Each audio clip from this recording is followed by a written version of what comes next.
Hey, everybody, welcome to the America's Jobs team. I'm Ron Kitchens, and I'm so pumped to have Ean Johnson with me. Ian's official title is Vice President of Economic Development of OmniTRAX, but he's my railroad guy. So anytime I have a railroad question, it's Ian who gets called with it.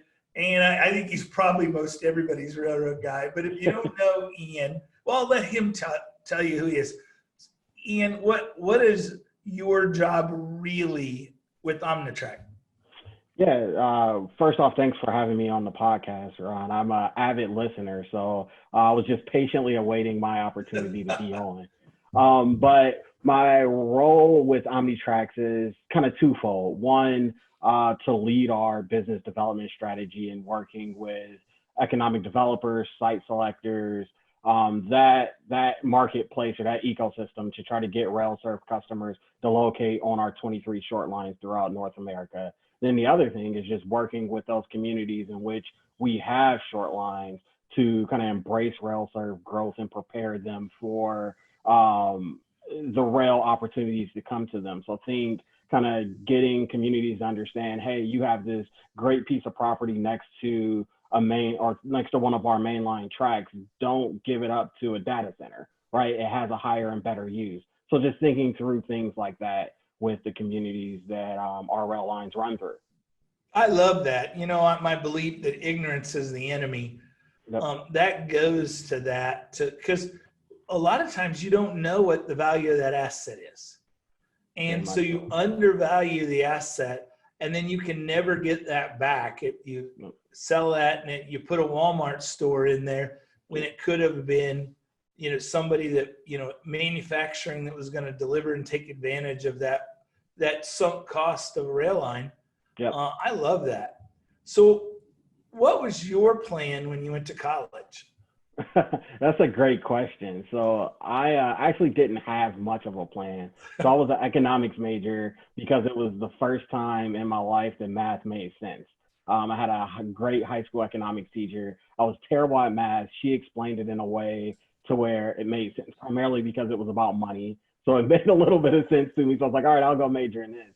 So I get to my senior year of college and I'm scared crazy because I have no idea what I'm going to do with this degree because I don't want to be a stockbroker. And that's kind of the only thing I can think of to do with this.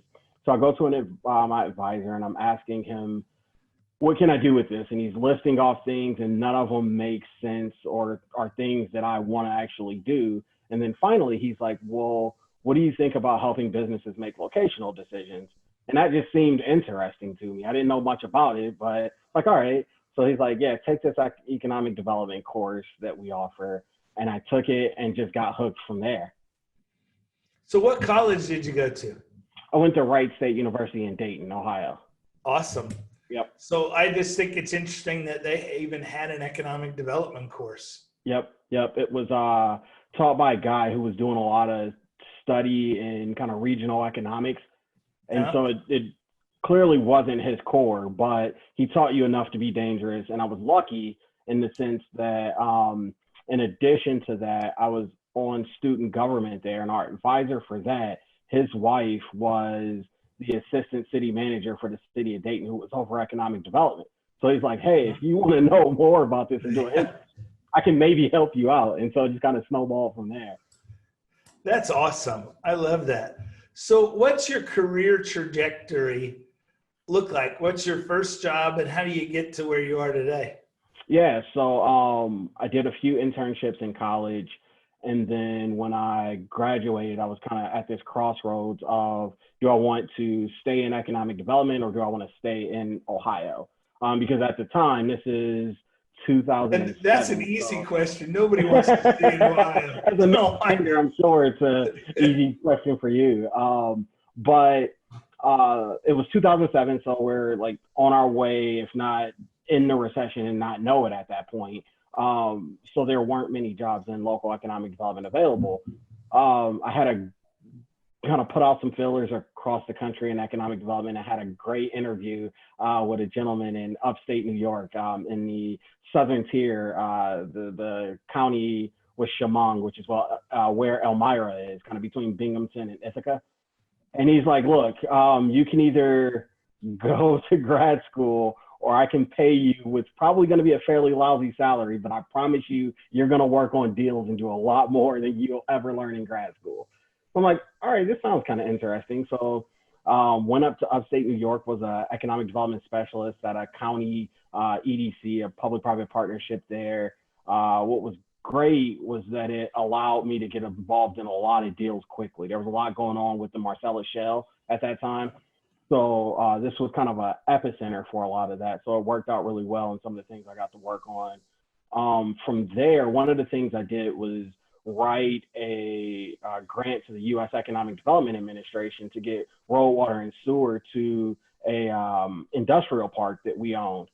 And so I get a call from the regional manager out of the Philadelphia office. And he's like, hey, have you ever thought about coming to work for EDA? And I'm like, I didn't even know what EDA was before I wrote this grant. So no, I have not. And he's like, well, yeah, this is when the ARA funding had come out. So it's like, yeah, like we're hiring a couple positions, come and think about it. So I apply in the Philly office, and then also saw the Chicago office had some openings, which the Chicago office covered Ohio. So I'm like, well, that would be kind of cool to be able to work in economic development in Ohio. So I apply in Chicago as well, get an offer for Chicago, move out there. And then I was charged with being they call them economic development representatives, but essentially that state's representative to find projects for EDA to fund. So I covered the state of Illinois doing that for about 3 years. Worked again on a lot of road, water, sewer projects, some soft projects as well, some strategy things, some revolving loan fund type projects as well.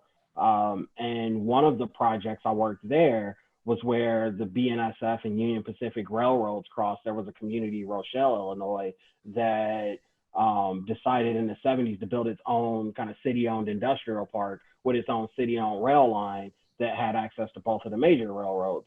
So in doing that project, kind of learned more about the railroad business. And then one of the guys at BNSF was like, hey, this job is opening up. It's through Jones Lang LaSalle, who has a contract with BNSF to kind of do some economic development work. Would you be interested? So again, knowing nothing about the rail industry, really, I decided I'll give it a try. So went to go do that for a while. That turned into me coming on full time at BNSF, which my role was, again, some of the same stuff I'm doing now, but for a Class 1 railroad, helping those communities embrace rail serve growth, working with our site selection and EDO partners to try to land rail serve customers onto our railroads versus our competitors. Did that out in the Southwest United States for about 5 years, then transitioned to the BNSF headquarters and did it for the Southeast United States. And then got a call about this opportunity with OmniTRAX about a year ago, where the company wasn't getting much visibility at that time to a lot of the major economic development projects that were out there. Think at that time, kind of like Toyota Mazda was running around, Tesla, like some of these big deals that take in a lot of rail cars. It was just, well, how do we get into those networks? How do you kind of engage with economic developers? How do you engage with site selection consultants? That type of stuff we really weren't doing in a cohesive way. So I came over to start doing that about a little over a year ago. That's awesome. And you know, the thing that struck me as you said that is your willingness and openness to be available and to be present for mentoring, for people recognizing opportunity on your behalf, and then having the courage to step forward in that opportunity. The next question I've written down actually plays really well into that is, talk about what the role mentors have played in your life, because it's clear that a lot of people have seen things in you and touched you and said, hey, maybe you ought to look at this. Yep. Is that something you've thought about? And what makes you open to that? And why has it been so powerful in your life? No, that's a great question. So what's interesting about my mentoring situation is that I've never been able to secure like a formal mentor. So I hear a lot of people, especially in economic development, talk about like one or two people that they had kind of this formal relationship with that really helps guide their career. And that's something, honestly, I'd like to change. So if there's anybody out there looking for a mentee, I definitely know a guy. But I have, however, been able to look at a long list of people from both kind of railroading and economic development as sort of mentors, with honestly you being one of them. So your thought of the biggest force for change being a job has become my professional mantra, and it keeps me doing this work and keeps me getting up in the morning to do this. So I pay a lot of attention to a group of and how they move and how they do things, but I wouldn't go as far as to say those people have necessarily had a formal mentoring relationship. But then to just be open to change, I've been blessed and fortunate, right, to just have people who see something in me, even when I didn't see it in myself, to say, hey, like, you need to try this stretch assignment or try this new thing. I think it'll help at the very least for another tool in your economic development toolkit. And the way I kind of think about it is that I'm kind of just learning all this stuff for some job someday. When I'm ready for it, I'll be able to go in. There's this community X, I don't know what it is yet. And it's like, oh, I know everything, or at least I know 75% of what I need to know to solve all your problems, because I've done all of these different things that you really need. And I'll be able to come in and just hopefully change that community one day. It's a great answer. The and I've had that formal mentor and mentee relationship. I've been on both sides of that. And I'm not sure I think the formal stuff really works very well. Really? Because Okay. I think so I'm mentoring somebody right now, and they ask, and I said, okay, I'll have 7 meetings. After 7 meetings, we're both free to date other people. And because if it just goes on and on and on, it kind of starts to feel like you're having lunch with your grandpa. Mm-hmm. And, it's okay, but you don't get a lot out of it. You've heard all the stories. Yeah. So, I think that having a time limit on it, but, I'm right now very committed to this idea that I want a mentor who's a generation older, but more importantly, I want a mentor who's a generation younger.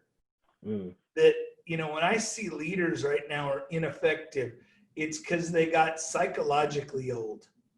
And because they quit hanging out with people who are younger, who, whether it's a culture, a modern pop culture, or understanding, technology, or understanding social change.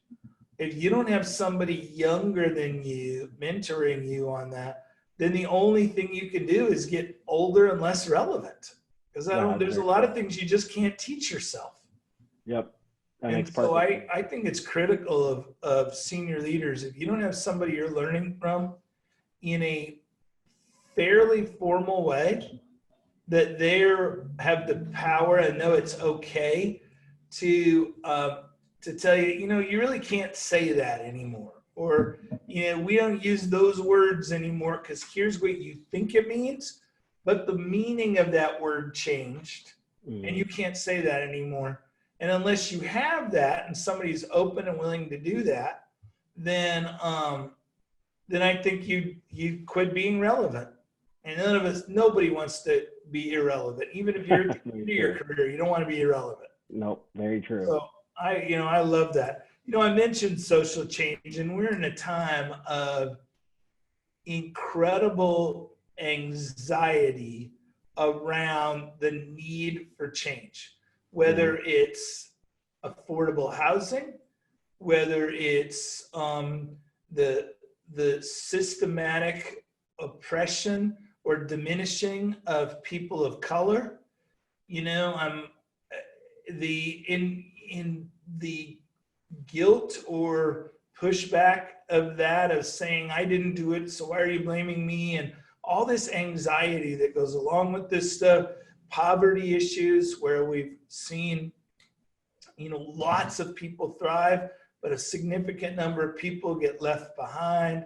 I think we're going to even see more upheaval because it's clear that, COVID has accelerated change, and a lot of jobs that existed in January are not going to exist next January. Very true. And so from your perspective, what's the role of economic developers as part of this change? And what's your, what's our responsibility? A better question, how do we have those conversations? Because what I find is people now are so fearful, anxious, that they don't even know how to have good conversations. Yep. They don't know what words to use and vocabulary, and oh, you can say that, but I can't say that. And well, I never did that. Why should I go fix that thing? I just think there's so much out there. I'm looking for better angels. And what are your thoughts on where we're at and what our role as economic developers are to get through it? Yeah, so I think the days of a pure focus on jobs created and private investment induced into a service area or a community, I mean, those are gone the way of the smokestack chaser, right, for a local economic developer.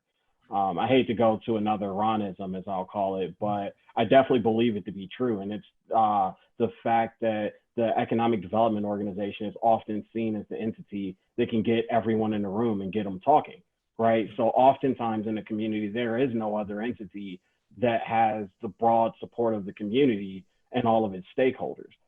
So like they say, to whom much is given, much is expected. And it becomes the responsibility of the practitioner and of the EDO to get involved in things like early childhood education and homelessness, workforce development, environmental issues, criminal justice reform, all of these things that historically the EDO didn't directly get involved with. One, selfishly, to make your community as attractive and competitive as possible, but two, just as a community leader, that's your duty, and that's part of what you give when you sign up for one of these roles. Yeah, no, I couldn't agree more. I've been thinking about this a lot, like, because I love economic developers. I have been a beneficiary of the work of men and women creating jobs and took my family out of poverty. And so I think a lot about the men and women doing this work. And one of the things I'm trying to figure out is, are there employment standards that we can set and say economic developers should have these kind of terms in their contract so that they can be honest superheroes? If you're worried about, hey, if I go in and say that, Senator Scott from North Carolina or South Carolina writes in one of his books about after he became senator, I don't know, I think it was a Mercedes he was driving, but he was pulled over like 21 times in 6 weeks in his home district. Yes. And it was clearly he was driving too nice of a car while being black. Mm-hmm. He's a great guy. The senator is one of the really amazing men in our country.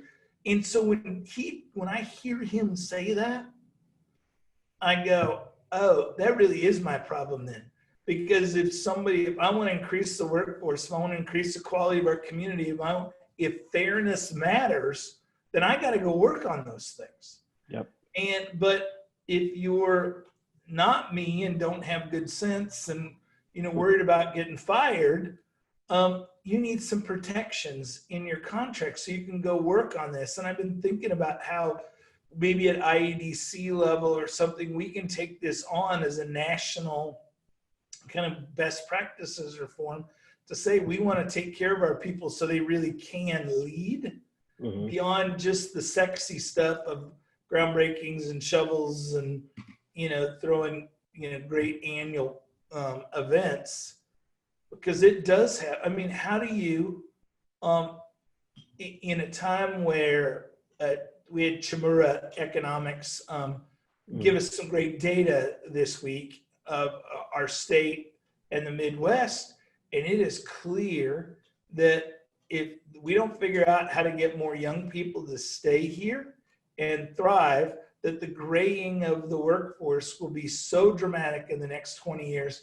that the quality of life will not exist.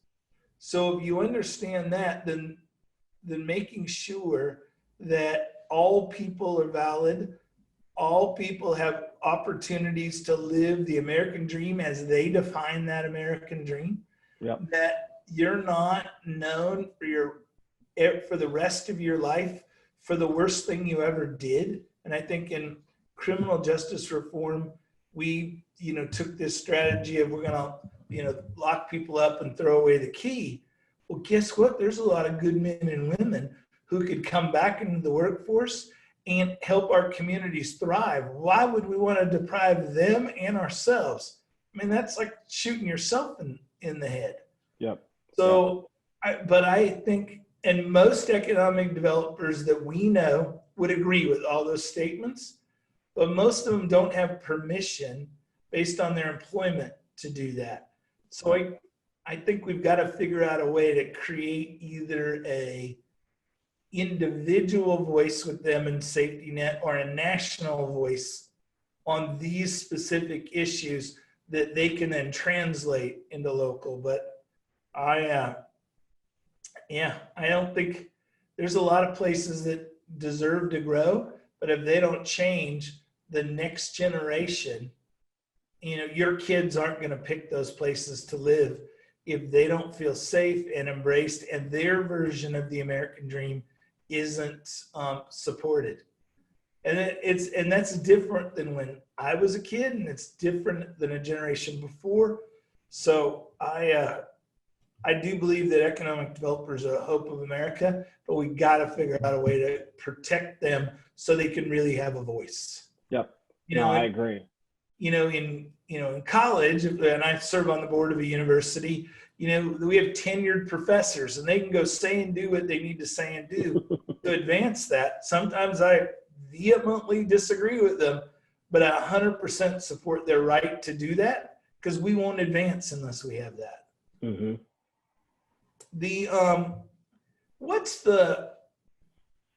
When you look back at your career thus far, and you got a long way ahead of you, but when you look back thus far, what's the thing you're most proud of professionally? I think what I'm most proud of, Ron, is going back to that idea of, the biggest force for change being a job, is to know there are projects out there that I've had a part in that have led to someone or multiple someones being able to put food on the table. So similar to you, like I've been a beneficiary of a lot of the programs and initiatives that economic developers have worked on. So to be on the opposite side of that and be someone working towards that, and I will never meet that person or those persons in my life probably, but to know they're able to work because we located a customer or a prospect in location X and we bring grain to that facility. So now Kellogg can make cereal. And as a result, this person has a job. Just things like that, right, is what I'm most proud of, honestly. See, I love that you got to be part of this solution. And I think that's the funny thing. When I ask that question to economic developers, almost nobody pounds their chest. Almost everyone says, I got to be part of a team, of a chain of leaders that did great things. And so there's some of the most collaborative, team-driven people I've ever met are in this business. Well, the flip side of that, though, is that we're so team-oriented that sometimes it comes across almost too humble. And I know, as we've talked about before, at times it feels like there's a war against the economic developer. And so you need to be able to tell your story, because if, to someone who's not in our ecosystem or in our marketplace, you just read the paper and it shows as mayor whoever or governor whoever brought such and such company here. So economic development kind of works in this vacuum a little bit, right? And so if we're such team players that we can't effectively tell our story, it becomes hard for the public to understand what we do and then the need for us. And then that's where you go to finding the retired banker or the old newspaper editor becomes your economic developer, And no offense to bankers or newspapermen, but this is a profession that has a specific set of skills behind it. Yep. No, I love that you said that, because that's, as you know, that's one of my passions, and it's why we started, the top 50 America's Jobs Team, top 50 economic developers, because I wanted, we were seeing amazing people not be recognized for being amazing. But if a third party, if somebody from outside recognizes them, all of a sudden it was on the front page of their newspaper. Yep. And I knew that two things that resonate with me off of that are, we had a mutual friend of ours sits on the IEDC board with us, whose CEO of the organization had left. They announced they were going to do a big national search. This person was then named a week later to America's top 50. And then the board immediately met, canceled the search, and said, if we already have one of the best economic developers in the country, why are we doing a search? And hired him. And they were 100% right. The person is amazing, has been amazing. And, but it took somebody from the outside. Yep. And then last year, I had a lady who I'd never met before, who was nominated. We have a nomination process, and they're evaluators, and I wasn't part of it at all. I'm normally not part of it. And she called me to thank me because my name's in the press release, and she's crying and said, was there an issue? And she said, no, I've been trying to get a pay raise for 13 years. Wow. Every economic developer around me makes double what I make. They all get raises every year. And because of you, they brought my salary up to be the second highest paid in the region because I made this list.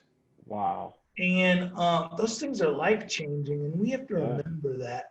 The work we do to support other economic developers, to support who we are. One of the crazy ideas I have is that someday when I don't know, have more influence or more time, is to start a effort. So I have a friend who runs a group called the Charity Defense Fund, and all they do is step in and defend charities when they're criticized inappropriately.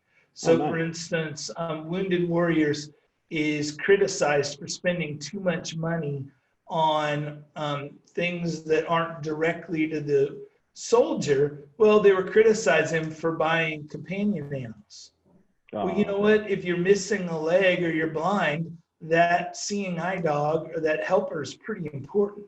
Yep. And so it wasn't until Charity Defense Fund stepped up and went to the media and said, no, here's the real story, that story came out. And so I think economic developers need a third party that's telling the story, that's supporting that, talking about the hard work. Because it is, we have a deal that we were talking about earlier that we're tonight in our final public meeting on, and it was 5 years work. My team worked on that deal for 5 years. It's an $800 million investment. Those things take time, but it took 5 years. And, but we won't be in the picture when the shovels are turned. Exactly. And so I think we do have to have that process of reminding people, particularly in a time where we all got to raise more money from either governmental or private sources. If you're not telling your story, Ewan Kaufman, who is the founder and owner of the Kansas City Royals, I had a brief encounter with as a kid, and one of the things he left me with is that you're not telling your story, if you're not blowing your own horn, nobody will ever hear the music. Mm-hmm. And I think that's one of those things we don't do well in our industry. Yep. The 2020 has been nuts. COVID's been crazy. We've all been working remotely. You both lead remotely and are on a team being led remotely. Yep. What's the biggest leadership lessons you've learned about yourself and your leadership during this COVID era? Yeah, like you said, my team is remote. So COVID didn't hit our stride as bad because we were already dealing with working remotely. One thing I've tried to do, and it's worked out pretty well, is just over communicate. So Yeah. we have a regular huddle amongst our team to make sure we're on the same page as far as priorities go.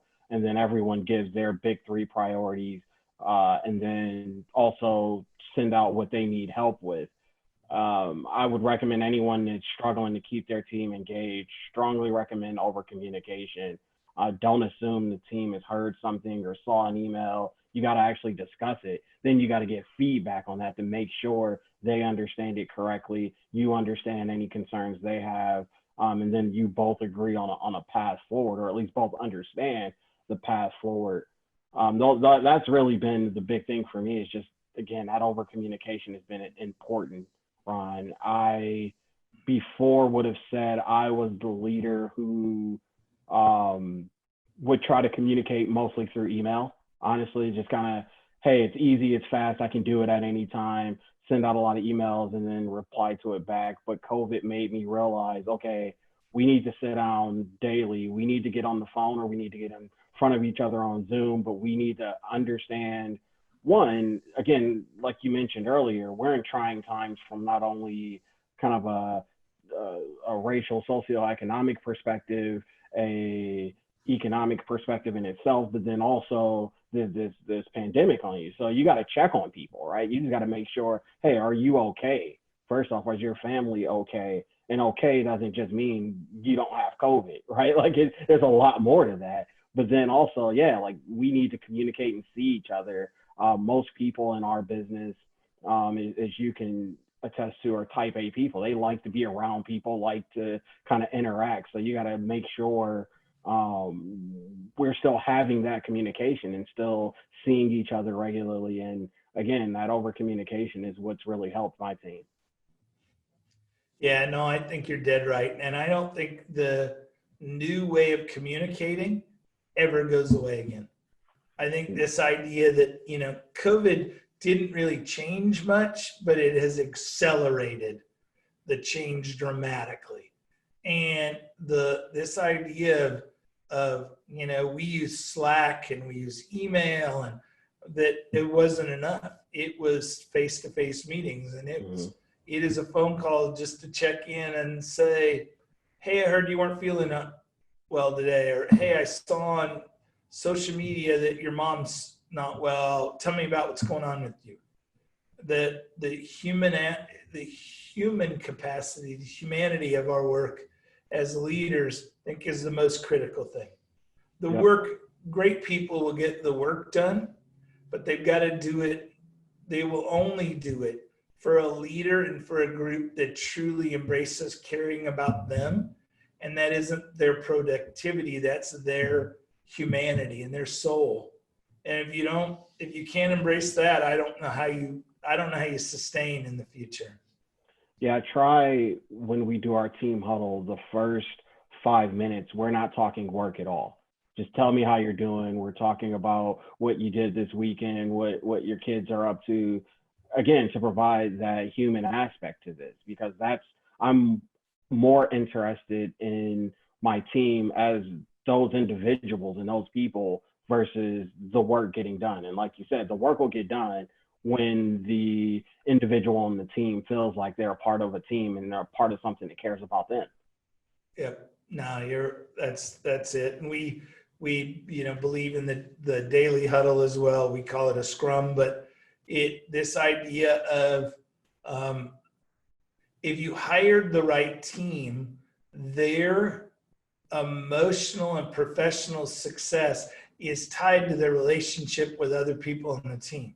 So if you take that away, the sense of loss is going to affect their productivity. So the most productive thing you can do is say, don't go be productive, come into and be in community. Yep. And take that 15 minutes, do it right, and then watch everybody just skyrocket. Yep. So man, it's been so great to be with you. This has been fun, but I know you have to get back to work. So, Ian, thanks for being with us. Thanks for being my friend. And I look forward to virtually seeing you soon. Yeah, definitely. Same here. Thanks for having me on. All right. See you later, man. See you. Bye. Bye.